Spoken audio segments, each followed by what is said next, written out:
आज उसी कथा के क्रम के अंदर में सती खंड की कथा होगी। प्रथम 13 अध्यायों की कथा होगी, जिसमें भाव निष्ठा रूप से वेद व्यास जी के द्वारा मां सती के पावन चरित्र, सती विवाह और दक्ष प्रजापति आदियों का विध्वंस, इस कथा को भाव निष्ठा रूप से अभी आप आगे के दिवसों में श्रवण करेंगे। तो उसी क्रम के अंदर में भगवान वेद व्यास जी ने सूत जी को कहा कि हे सूत जी, ध्यान से सुनिए। जैसे ही इस प्रकार से सृष्टि का निर्माण हो गया, पंच कर्म इंद्रियां ज्ञान इंद्रियों के अधीन जीव को कर दिया गया, तब उसके बाद जीव के अंदर में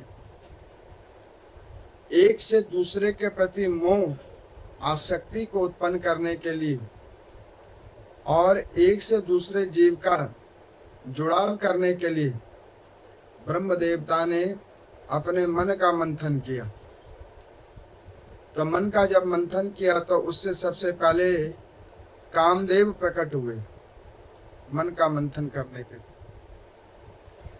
जो शिव के मानस पुत्र हैं और ब्रह्मा जी के भी मानस पुत्र हैं।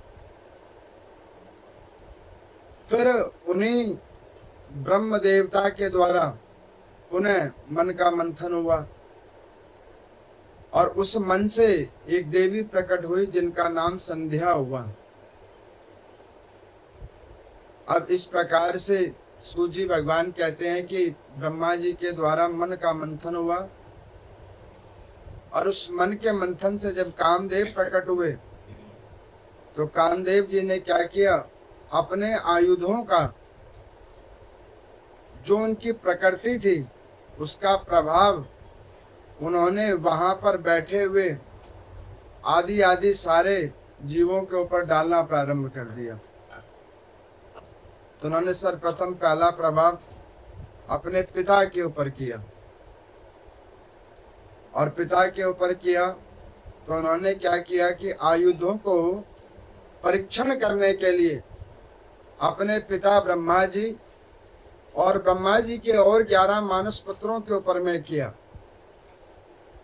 और उन आयुधों का प्रभाव जैसे ही ब्रह्मा जी और ब्रह्मा जी के मानस पुत्रों पे पड़ा, नारद जी को छोड़कर, तो वहां पे जो संध्या ब्रह्मा जी से उत्पन्न है, उन संध्या देवी के अंदर में काम आसक्ति पिता से लेकर भाइयों के बीच में हो गई।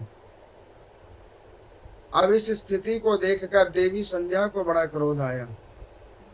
उन्होंने कहा कि जिन्होंने हमें प्रकट किया है, जिन्होंने हमें जन्म दिया है और जो इन ब्रह्मा जी के द्वारा उत्पन्न हमारे भाई हैं, उनमें हमारे प्रति विकार, इस भाव को सोचकर उन्होंने क्या किया, उसी वक्त ब्रह्मलोक का त्याग कर दिया।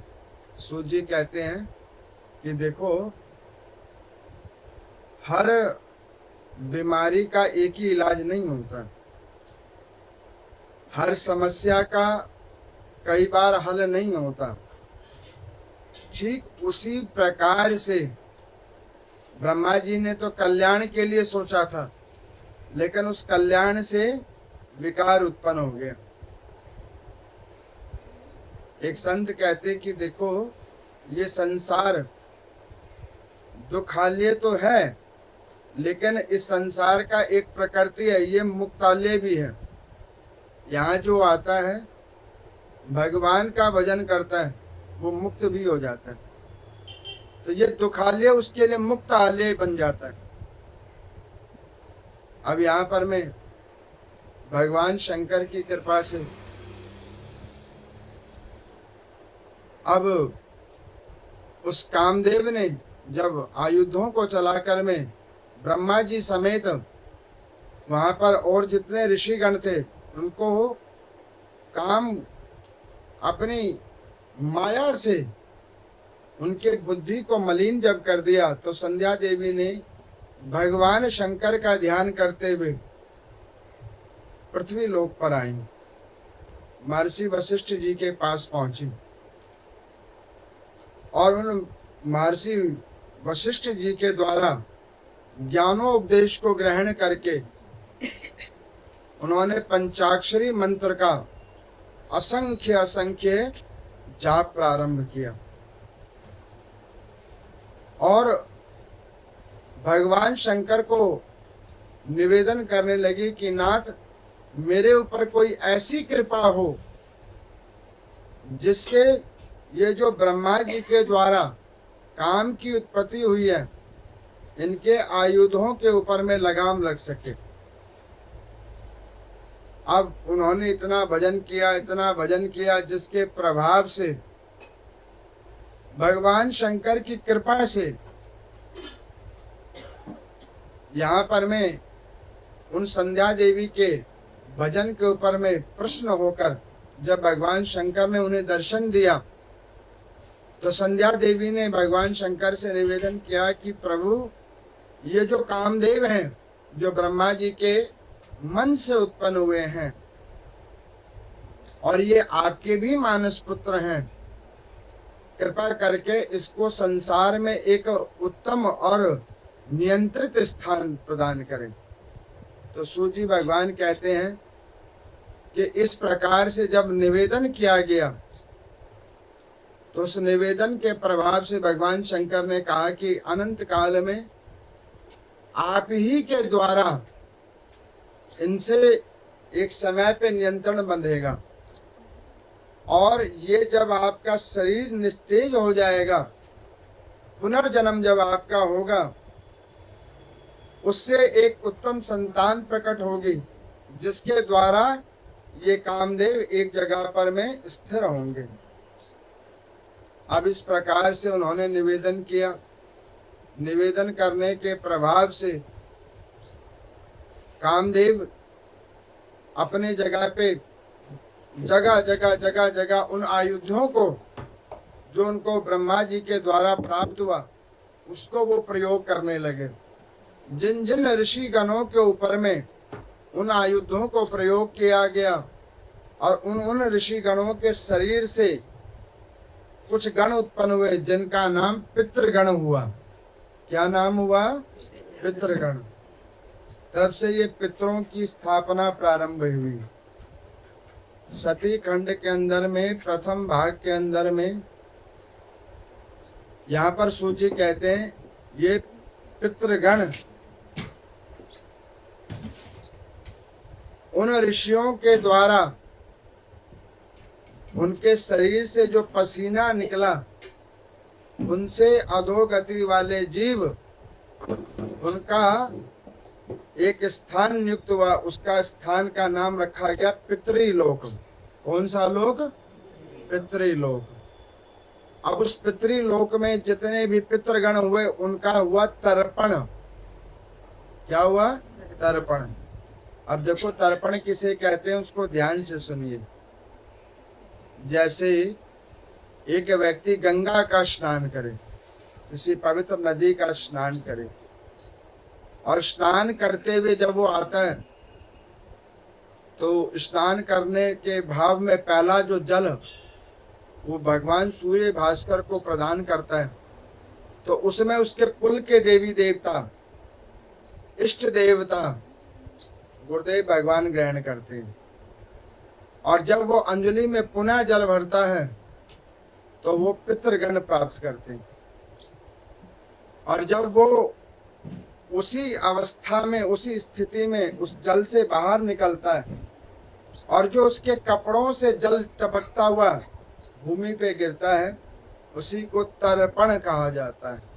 क्या कहा जाता है? तर्पण। अब कोई पूछे कि पंडित जी जो हम लोग पिंड दान करते हैं वहां जो तर्पण किया जाता है तो तर्पण करने वाला पुरुष अपने हस्त से गोमुखी आकार बनाकर उससे तर्पण करता है, जिसे ऐसे कहते हैं, उल्टे करके। फिर ये क्या होता है?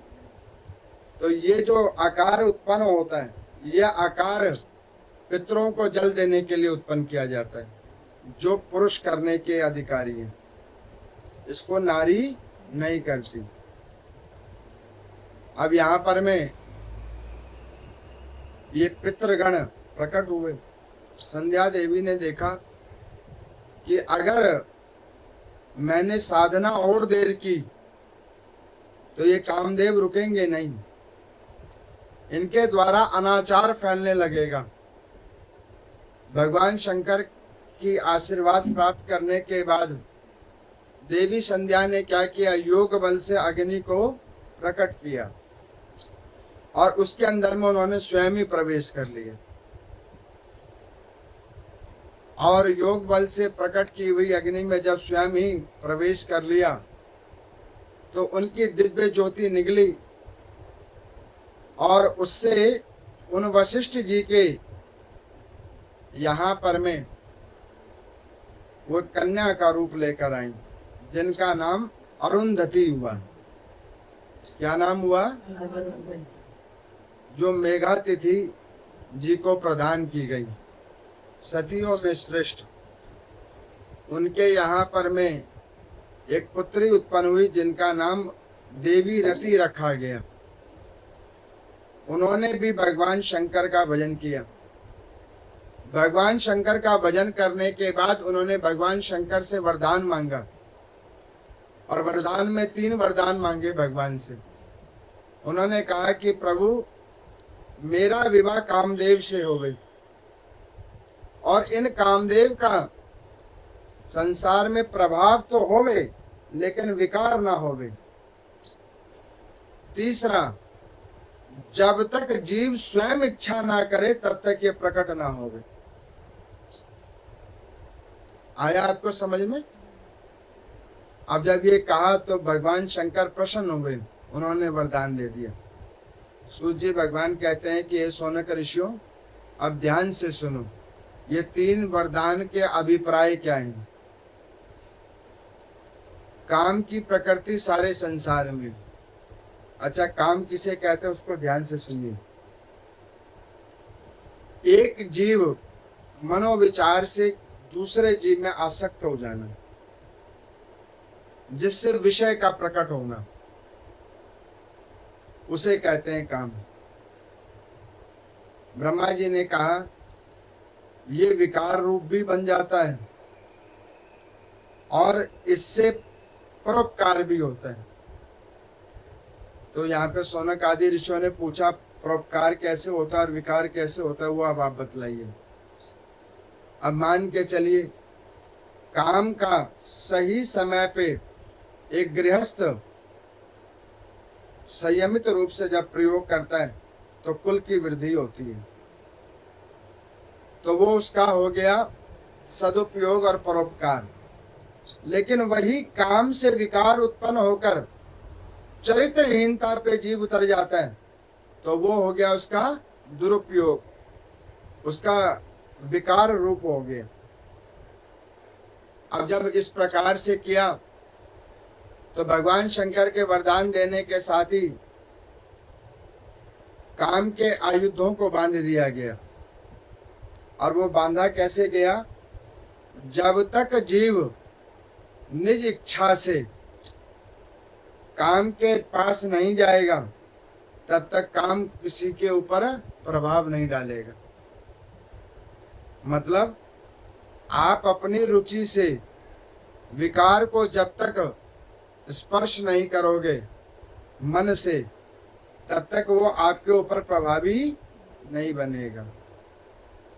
दूसरा, जो इस विकार से ग्रसित हो जावे वो पुनः भगवान का नाम संकीर्तन, भजन, तीर्थाटन, गंगा का स्नान करे तो वो इस विकार से तत्क्षण विमुक्त हो सकता है।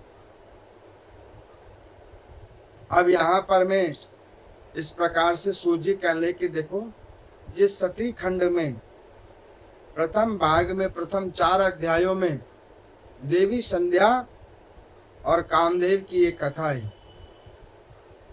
जिसमें भविष्य में जाकर कामदेव जी का विवाह रति जी के साथ हुआ।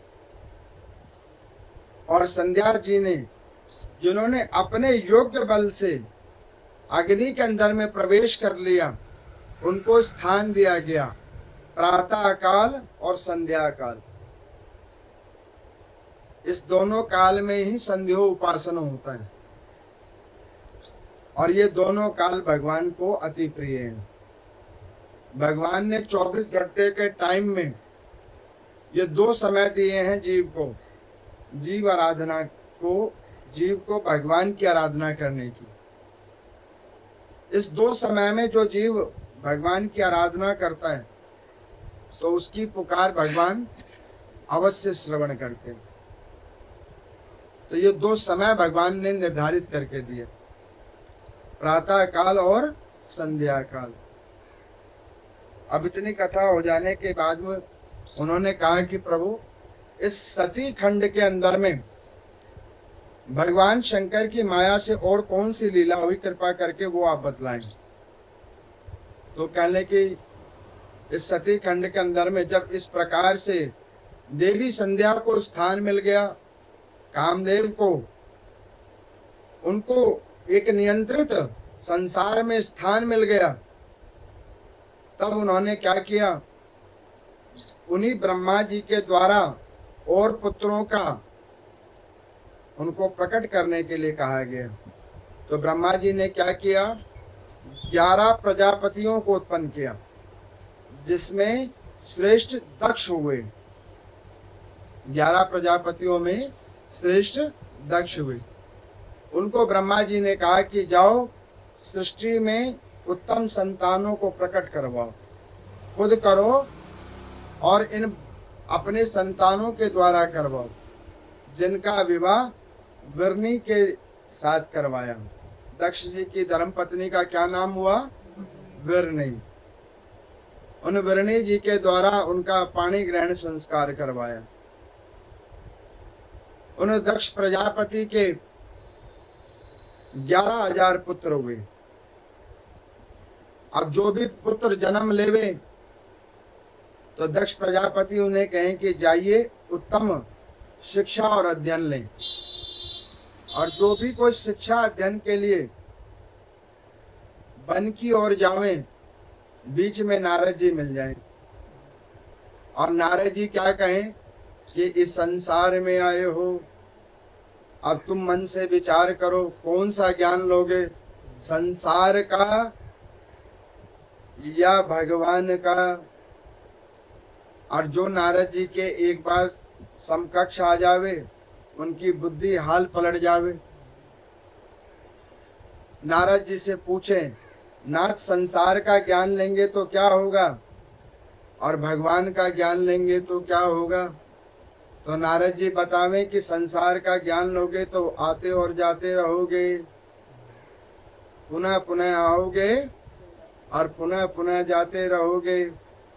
लेकिन भगवान का ज्ञान ले लोगे तो एक बार आओगे, दोबारा नहीं आना पड़ेगा। ये संसार तुम्हें स्पर्श नहीं कर पाएगा, इसका किसी भी प्रकार से प्रभाव तुम्हारे ऊपर नहीं पड़ पाएगा। अब जिन जिन को ये कथा सुनाए नारद जी, वो वन तो जाएं लेकिन वापस नहीं आए, भजन करें और भगवान के श्री चरणों में पहुंच जाएं। दक्ष प्रजापति जी ने देखा एक बेटा गया, वो वापस नहीं आया, 2 गया नहीं आया, संख्या बढ़ती जा रही है, जो जाता है वो वापस ही नहीं आता है। बड़ी विचित्र स्थिति है। उन्होंने सोचा कि भैया ये हो क्या रहा है, मैं उच्च शिक्षा के लिए जिसको भी भेजता हूँ वो वापसी नहीं आ पाता है। सूत जी कहते हैं कि देखो, 2 प्रकार का ज्ञान होता है। एक ज्ञान से जीव का उद्धार होता है और एक ज्ञान से जीव का पतन होता है। दोनों ही ज्ञान है। अब वो जीव ज्ञान किस प्रकार का ले रहा है उसके ऊपर में वो विषय जानने वाली है। ऐसा ज्ञान जिससे उद्धार हो वो या ऐसा ज्ञान जिससे पतन हो। और देखो, जहां पर नारद जी जैसे उत्तम शिक्षक हो, ज्ञानी शिक्षक हो, जो संसार को बारीकी से जानते हो और वो ज्ञान दे, तो शायद ही कोई बच्चा ऐसा होगा जो पतन वाले ज्ञान को ग्रहण करेगा। वो अपने आप में उद्धार वाले ज्ञान को ही पकड़ेगा। अब नारद जी से जो जो ज्ञान प्राप्त करें वो सब अपना कल्याण का मार्ग ढूंढते जावे। दक्ष प्रजापति जी ने सोचा, बड़ी विचित्र बात हो गई, यहाँ पर में जो उत्पन्न हो रहा है कोई वापसी नहीं आ रहा, और तो और ज्ञान लेने के लिए जाता है वो वहीं से गायब हो जाता है। बहुत देर विचार मंथन हुआ। एक दूत को भेजा, कहा कि जाओ देखो जो यहाँ से गए बच्चे वो किधर गए। दूतों ने जाकर देखा कि जा तो रहे हैं इसी मार्ग से, लेकिन इस मार्ग से वो सीधे परम धाम जा रहे हैं। अब परम धाम कैसे जा रहे हैं? नारद जी के ज्ञान से। अब देखो नारद जी का क्या ज्ञान है, हमने नारद पुराण ही पूरा सुनाया था। नारद जी का एक ही ज्ञान है, केवल भजन और भजन और सिर्फ भजन। क्या ज्ञान है? केवल भजन और भजन और सिर्फ भजन। इसके अलावा और कोई ज्ञान नहीं है। वो सिर्फ भजन ही करते हैं। अच्छा, जो भजन ही करेगा पूरे दिन, उसके ऊपर में काम क्रोध लोभ मोह मत्सर ये कैसे प्रवेश करेंगे? और जब ये प्रवेश नहीं करेंगे तो फंसेगा क्यों? और जब फंसेगा नहीं तो संसार में रहेगा क्यों? वो इससे मुक्त हो जाएगा। दक्ष प्रजापति को जब ये पता लगा कि भैया ब्रह्मा जी ने तो मुझे संतान इसलिए प्रकट करने के लिए कहा और नारद जी ऐसी लीला कर रहे हैं, तो उन्होंने पहले ब्रह्मा जी को कंप्लेंट किया कि पितामह आपने तो ऐसे कहा करने के लिए, और यहाँ पर मैं आप ही के पुत्र और हमारे भाई हैं, वो जो संतान उत्पन्न होती है उनको वो सीधे ज्ञान देकर आगे का मार्ग बतलाकर संसार से बाहर कर देते हैं। वो संसार में ही प्रवेश नहीं कर पाते। सूर्य जी भगवान कहते हैं कि हे शौनक आदि ऋषियों, जिस जीव को संसार में अगर प्रवेश नहीं होना है तो उसका एकमात्र तरीका है भगवान का नाम संकीर्तन, ओम नमः शिवाय। इसका जो जाप करेगा वो संसार से बाहर निकल जाएगा। उसको संसार में ज्यादा परिश्रम नहीं करना पड़ेगा। केवल इस नाम के आधार पर वो संसार से बाहर हो जाएगा।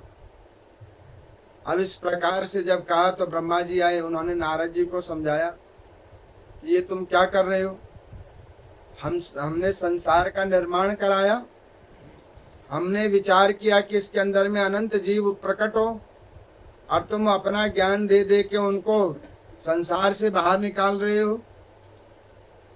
अब सहज रूप में समझो कि जैसे एक लोटा हो, उसमें जल भरा जाए और नीचे से छेद कर दिया जाए, तो ऊपर से चाहे कितना मर्जी जल भरो, वो छेद के सहारे सारा जल बाहर हो जाए।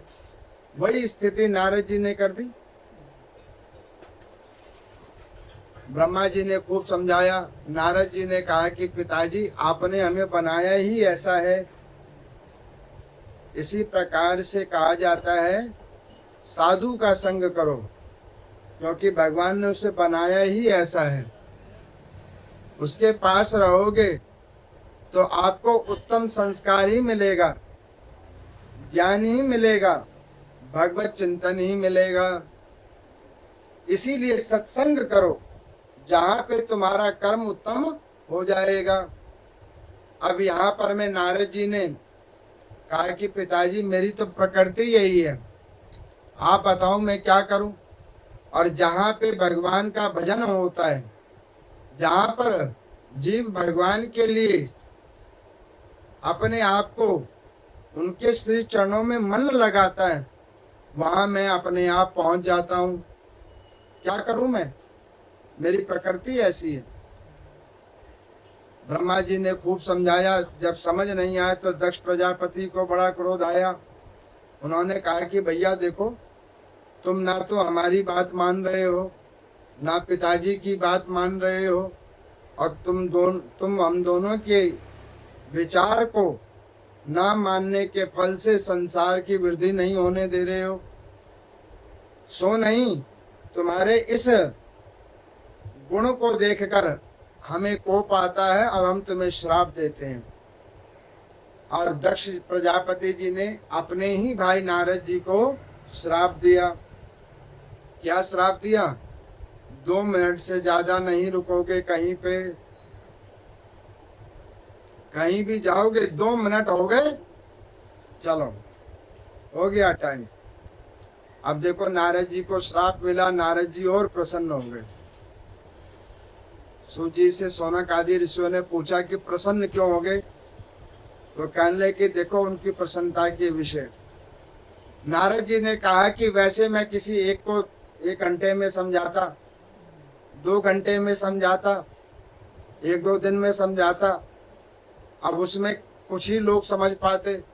भगवान की कृपा हो गई, 2 मिनट का समय है। जिसने समझना होगा वो 2 मिनट में ही समझ जाएगा कि संसार में केवल और केवल परमात्मा ही सत्य है, अन्यत्र संसार असत्य है।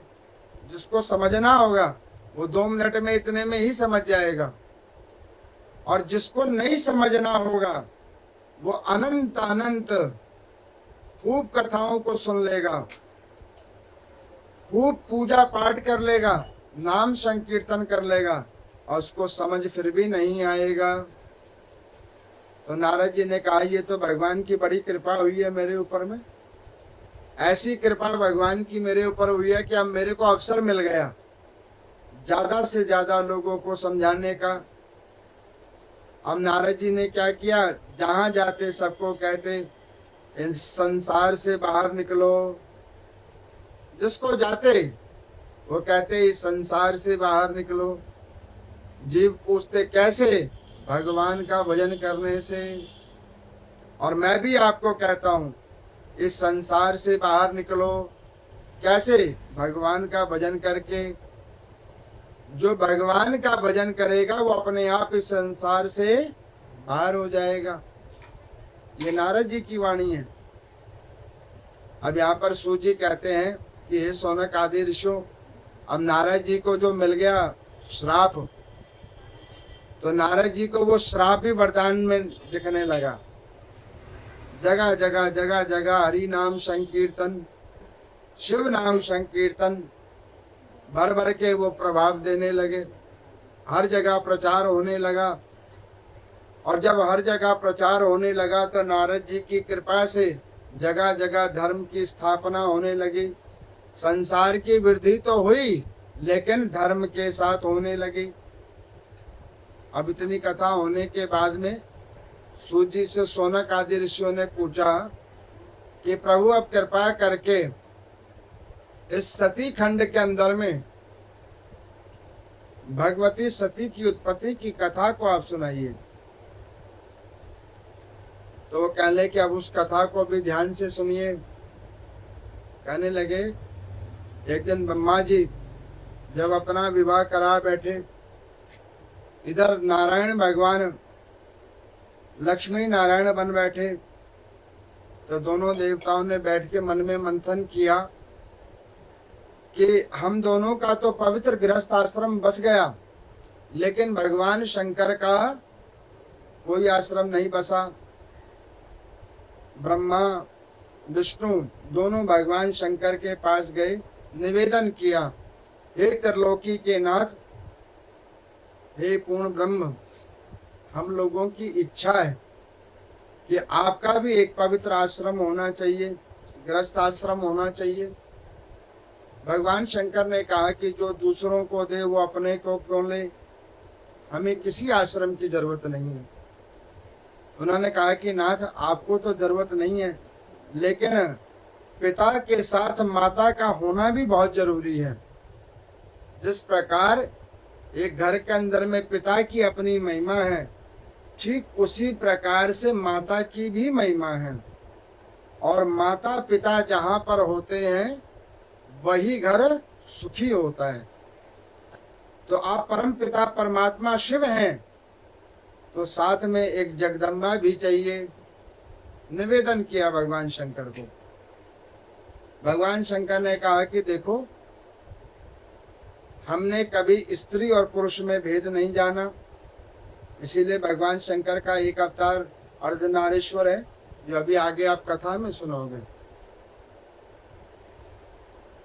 इसी शरीर के अंदर में उन्होंने शिव और शिवा दोनों धारण कर रखे। उन्होंने कहा कि हमें किसी चीज की आवश्यकता नहीं है। लेकिन पुनः पुनः ब्रह्मा जी का निवेदन,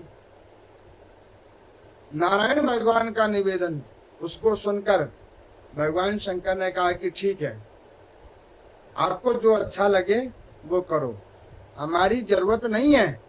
लेकिन अब आपके मन में भाव ही यही है, तो आप जैसे मर्जी हो वो करो। सूजी भगवान कहते हैं कि यही भगवान की प्रकृति है, भक्त के अधीन हो जाते हैं।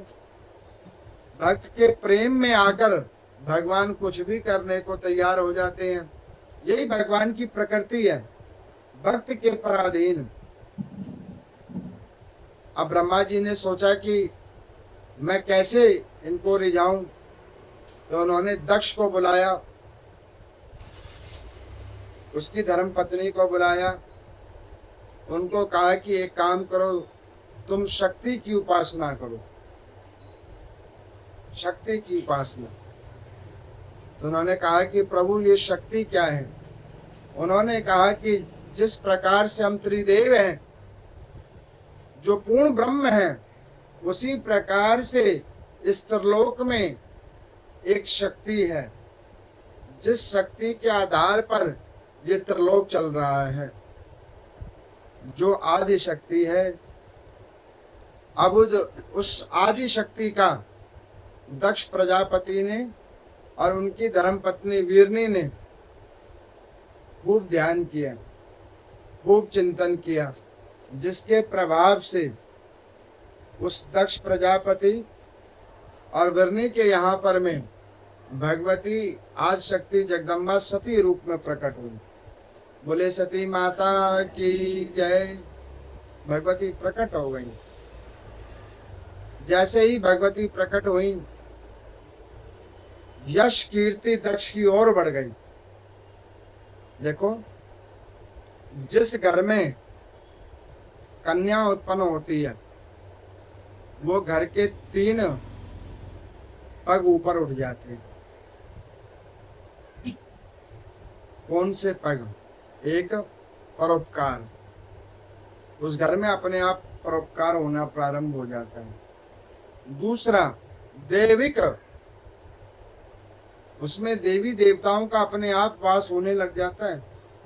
और तीसरा, यह लौकिक, जो उसका समाज है, उसका परिवार है, उसमें एक मर्यादा बन जाती है, जिस घर में कन्या पैदा होती है। वैसे तो बेटी और बेटे में कोई फर्क नहीं है,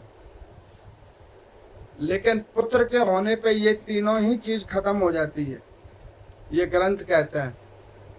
क्योंकि उस पुत्र में इतनी प्रीति जुड़ जाती है, व्यक्ति इन तीनों चीजों को छोड़ देता है और एक पुत्र को पकड़ लेता है। उससे केवल एक ही काम होता है, अपनी मुक्ति। वो भी अगर बच्चा अच्छा हो तो, बेटा अच्छा हो तो। और अगर बेटा अच्छा नहीं है, तो जिस कामना से बेटे को उत्पन्न किया है, उसके बाद भी वो बेटा वो काम नहीं करता। बेटे को क्यों उत्पन्न किया जाता है? कि हमारे अंतिम समय में ये हमारे साथ रुकेंगे और हमारे ना रहने पर हमें तिल और जल प्रदान करेंगे। लेकिन बेटा अगर संस्कारी ना हो, तो चाहे आपने जिस भी कामना से बेटे को जन्म दिया है, कितनी भी मन्नतों को मांगकर उस बच्चे को प्रकट किया है, और अगर वो संस्कारी नहीं है तो वो आपको ये दोनों चीज प्रदान नहीं करेगा। और जब ये दोनों चीज प्रदान नहीं करेगा तो वो बच्चा निरर्थक हो जाएगा। तो यहाँ पर मैं दक्ष प्रजापति और वीरनी के यहाँ पे भगवती सती प्रकट हुई। जब सती जी का जन्म हुआ, ब्रह्मा जी वहां पर आए।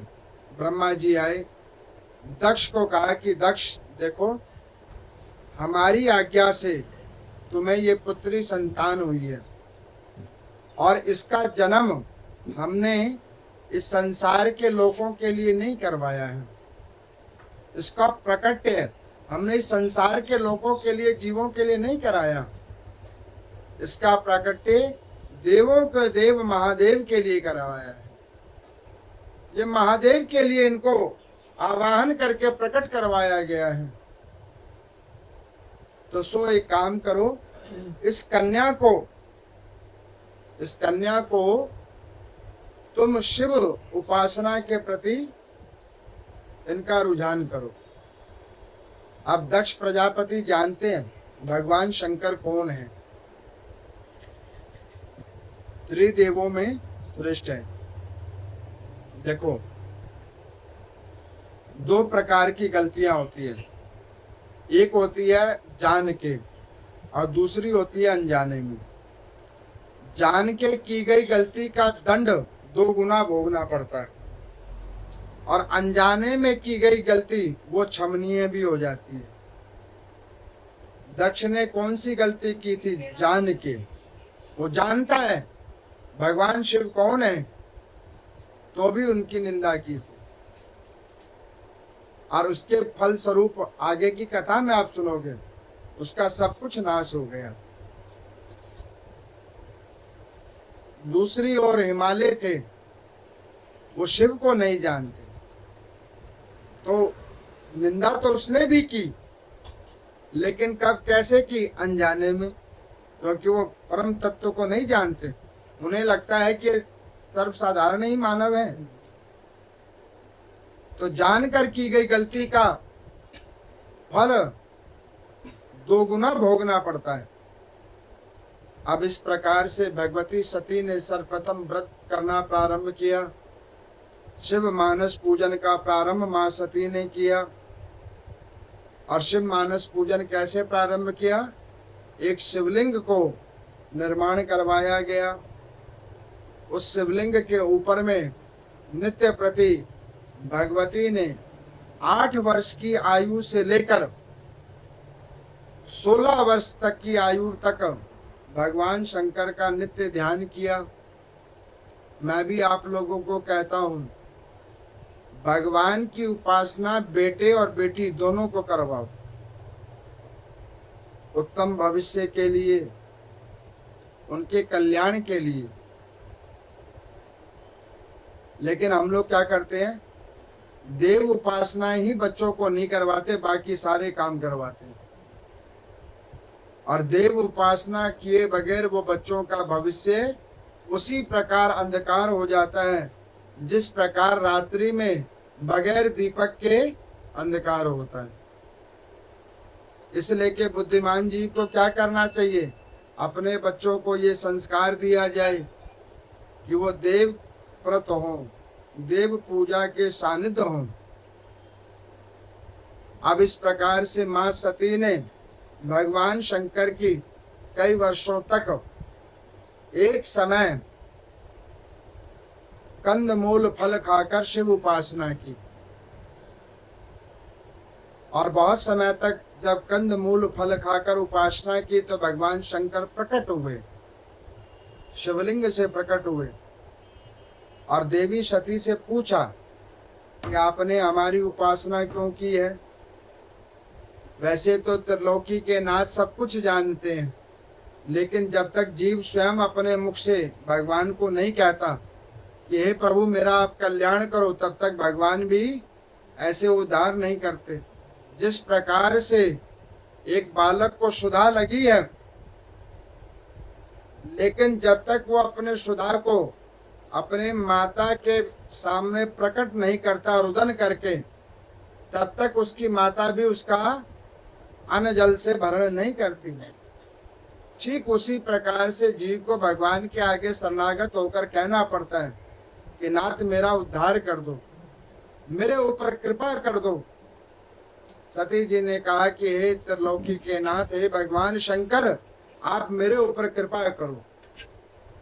उन्होंने कहा क्या कृपा करें? तो उन्होंने कहा कि देखो, आप हमारे से पाणी ग्रहण संस्कार कर लीजिए।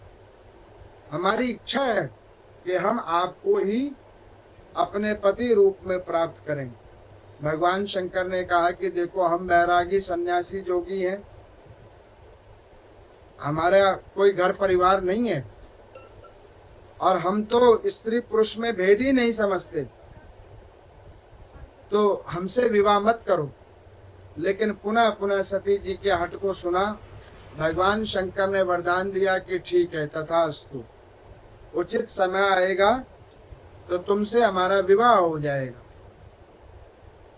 अब यहाँ पर मैं सती खंड के अंदर में नारद जी कहते हैं कि उचित समय कल पर ब्रह्मा जी के आदेश से सती जी का पाणी ग्रहण संस्कार भगवान शंकर के साथ हुआ और सती जी का जब विवाह हुआ, कैलाश पर्वत पर जब गई तो भगवान शंकर से और उन माता सती को 3 पुत्रियां हुई। माँ सती से भगवान शंकर को कितनी पुत्रियां हुई? 3। और माँ पार्वती से कितनी संतान हुई भगवान शंकर को? हाँ? 1। ना ना गणेश जी नहीं, ना, अरे नहीं भाई, बताओ, 20 वर्ष से तो हम ही कथा सुना रहे हैं, इतनी बार आपने कथा सुनी और आजकल तो इतने सारे कथा व्यास पूरे दिन लोग फोन पे सुनते ही रहते हैं। अब फिर भगवान शंकर और माँ पार्वती से केवल 1 पुत्र हुई है, अशोक सुंदरी। इसके अलावा कोई पुत्री और कोई नहीं है। कार्तिकेय जी भगवान शंकर के वीर्य से उत्पन्न है, जो आगे कुमार खंड में आप कथा सुनोगे, जो पार्वती जी के द्वारा उत्पन्न नहीं है।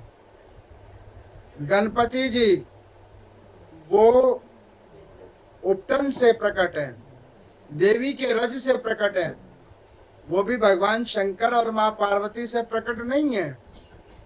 तो भगवान शंकर से जो संतानें हुई हैं वो कन्या संतानें ही हुई हैं। आया याद आप लोगों को? अब इस प्रकार से भगवती सती के साथ में भगवान शंकर का पाणी ग्रहण संस्कार हुआ, एक उत्तम गृहस्थ आश्रम में प्रवेश हुआ। और जब उत्तम गृहस्थ आश्रम में प्रवेश हुआ तो भगवान शंकर ने नित्य साधन, नियम, ध्यान, योग का ज्ञान माँ सती को दिया, जिसके करने के प्रभाव से मनोविवेक विचार में बहुत कल्पों तक भगवान शंकर के प्रति पूर्ण आराधना और पूर्ण समर्पण भगवती सती में प्रकट हुआ।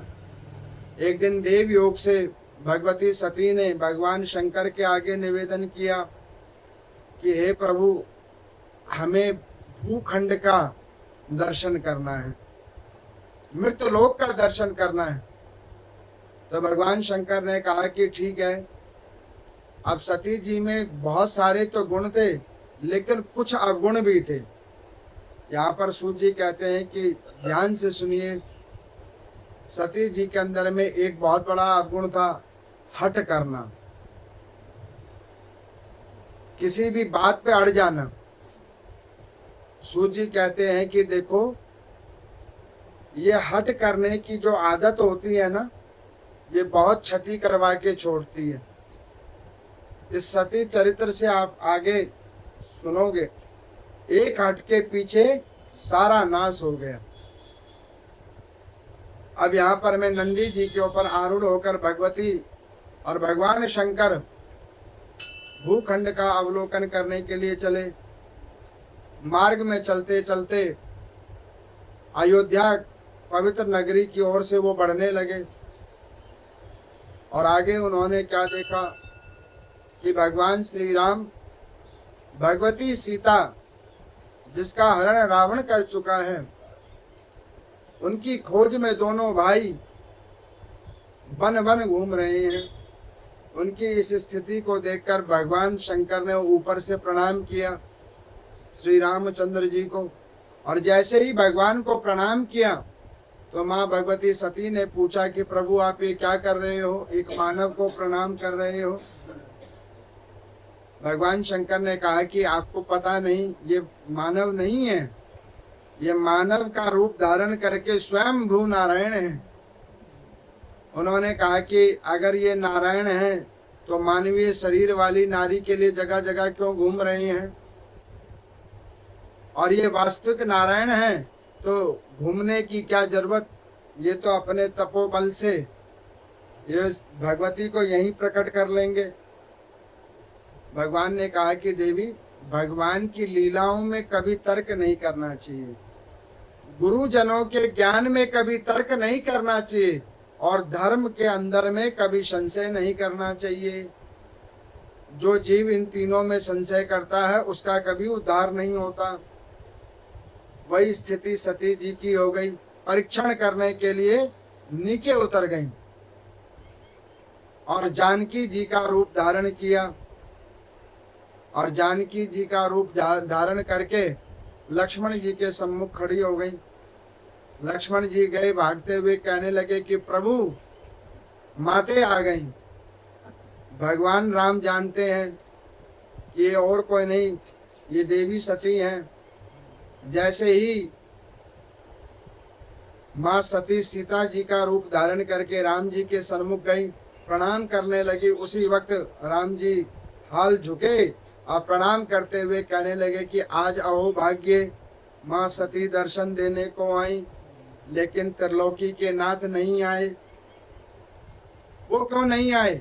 देवी दर्शन देने को आई, भगवान नहीं आए। इस बात को सुनकर सती जी का भ्रम दूर हो गया कि ये वास्तविक में नारायण है। अब भगवान शंकर ने खूब मना किया सती जी को कि तुम जाकर भगवान का परीक्षण मत करो। मैं भी आपको कहता हूं, कभी धर्म का परीक्षण मत करो, गुरुजनों का परीक्षण मत करो, किसी की श्रद्धा, किसी की भक्ति का परीक्षण ना करो। ये करना बड़ा दंडनीय अपराध है। अब यहाँ पर मैं परीक्षण जैसे ही किया, उस परीक्षण का ऐसा फल मिला। अब वो भगवान शंकर के सन्मुख जैसे ही गए, भगवान शंकर ने अपना मुंह घुमा लिया। सती जी को पता लग गया कि कुछ गलती हो गई, क्योंकि भगवान शंकर के परम इष्ट हैं राम जी। मैंने आपको पीछे कथा में बतलाया था ना, हरि और हर एक ही भगवान है, दोनों एक दूसरे के पूरक हैं। नाम दो हैं, भगवान एक हैं। उनके मन में भाव आ गया कि जो नारी अपने पति की बात पर अमल ना करे, वो नारी किस काम की। अब भगवान शंकर ने क्या किया, मुख घुमा लिया। जैसे ही मुख घुमा लिया, सती जी को पता लग गया कि अब मेरा यहाँ पे ज्यादा देर समय नहीं होगा। जब भगवान ही भक्त से मुंह घुमा लेंगे, उस भक्त का कल्याण कैसे होगा? जिसके ऊपर से प्रभु अपना कृपा का हाथ हटा लेंगे, वो जीव का उद्धार होगा कैसे? अब वो जान गई माँ भगवती सती कि अब मेरा कल्याण नहीं होने वाला। अब इस प्रकार से कुछ समय कैलाश पर्वत पर वास तो किया, लेकिन भगवान शंकर ने माँ सती को उस अनुरूप में नहीं धारण किया। उन्होंने कहा कि इन्होंने माँ का रूप धारण कर लिया। पत्नी थी तो वाम अंग में बिठाते थे, लेकिन इन्होंने जानकी जी का रूप धारण कर लिया, वाम अंग से दाहिने हाथ की ओर बिठाना प्रारंभ कर दिया। अब ऐसी स्थिति हो गई, माँ सती को भी लगने लगा कि मुझसे बहुत बड़ा अपराध हो गया। मैं भी कहता हूँ आप सब कुछ करो गृहस्थ आश्रम में, अपनी बात को रखने के लिए सब कुछ करो, दो चीज मत करो, अनावश्यक हठ और दूसरा पति आज्ञा की अवहेलना। जो नारी पति की आज्ञा की अवहेलना करे और हट के आगे अपने पति और परिवार को झुका देवे, उसका समझ लो कि भाग्य अच्छा नहीं है, उसका अपना भाग्य अब उत्तम नहीं है।